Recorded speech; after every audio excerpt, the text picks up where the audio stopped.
Madame dit non. On peut acclamer le Seigneur. Non. C'est pourquoi, non, moi je suis pressé d'être enlevé pour partir. Il faut partir. Nous on est ici encore. Alléluia. Parce que la table des noces, c'est pour nous. Hein?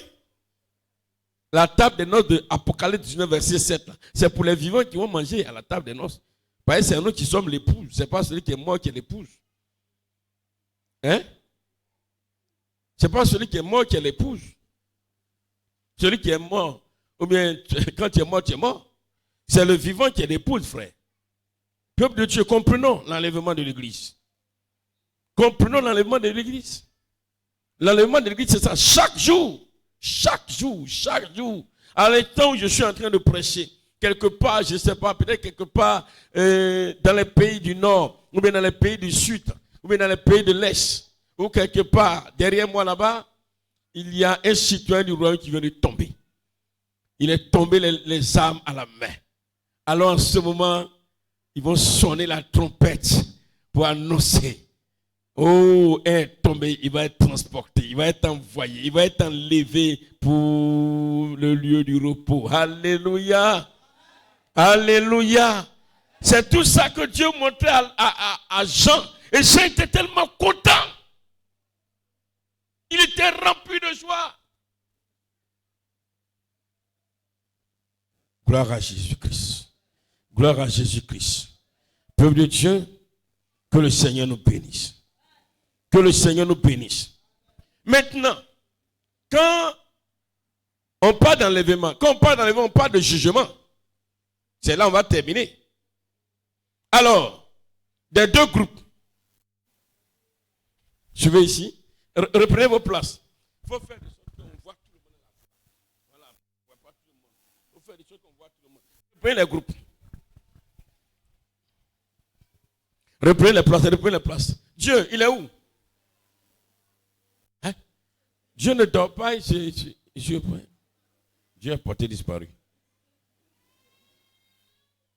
Oui? Dieu, viens prendre ta place.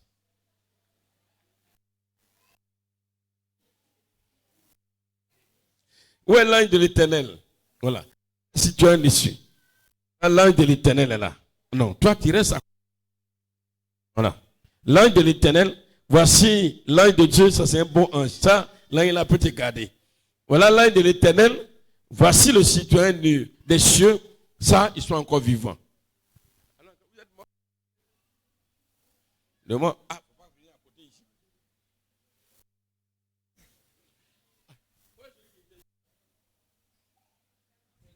Hein, il n'est pas encore mort. Ah, il n'est pas vivant. Donc ici, c'est là on envoie, c'est le lieu du repos, comme je l'ai dit. Voilà, c'est pour ceux qui n'ont pas suivi, c'est le lieu du repos. Et ici, c'est ceux qui seront situés en enfer. Et ils seront là-bas. Donc quand il meurt, parce que nous sommes aussi des soldats de Dieu. J'explique bien.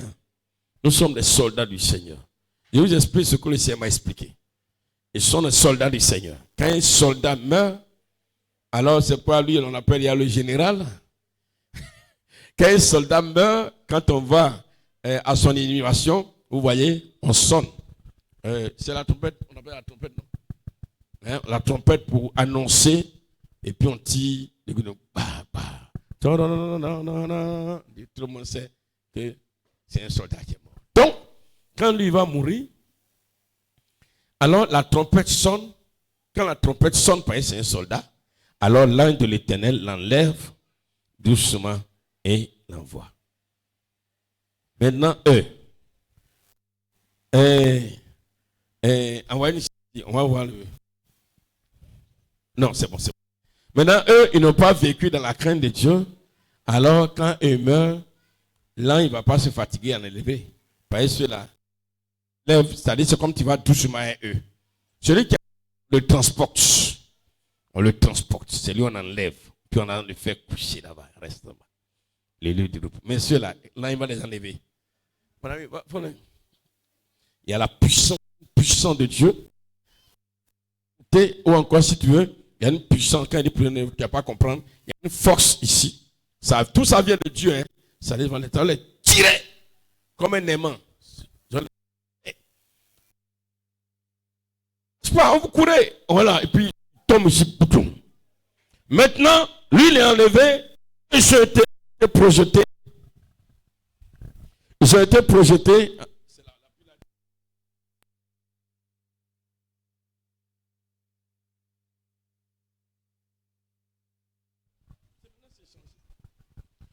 Alors, il a été projeté là-bas. Ils ont été projetés. Maintenant, quand l'enlèvement est fait, le même jour, c'est-à-dire à tout moment que quelqu'un est jeté là-bas, il y a un jugement. Il y a un jugement. C'est le jugement qui le projette là-bas. Maintenant, la question que vous posez.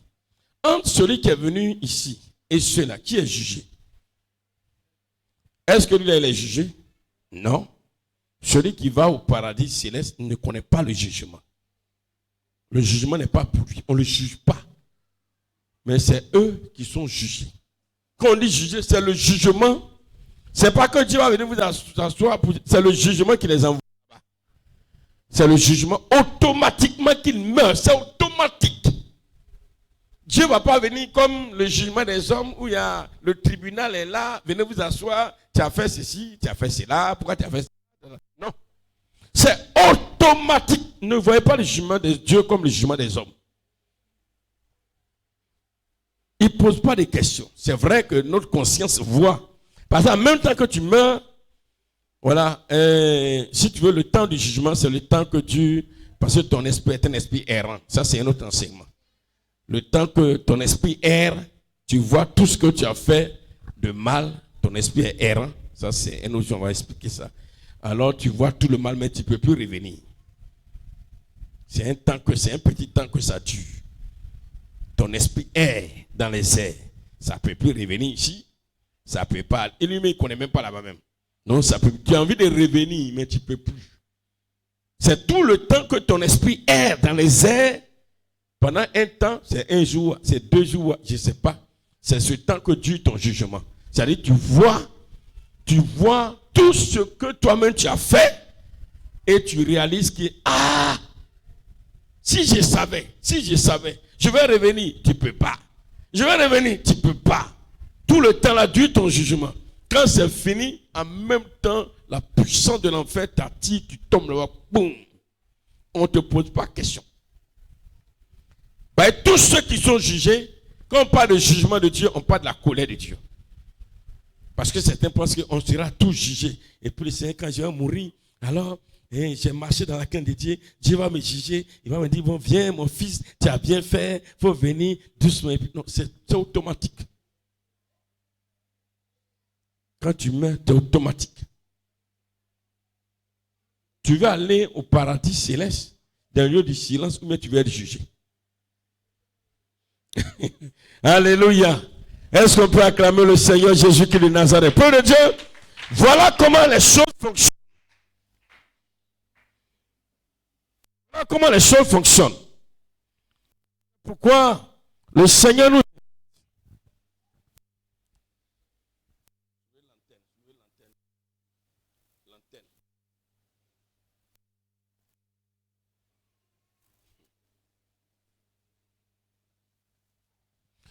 C'est pourquoi le Seigneur nous invite, bien-aimés, à bien marcher afin que nous ne soyons pas jugés.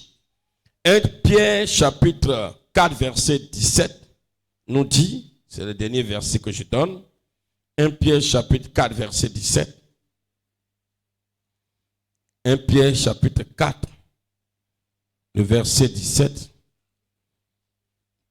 nous dit, car c'est le moment où le jugement va commencer par la maison de Dieu.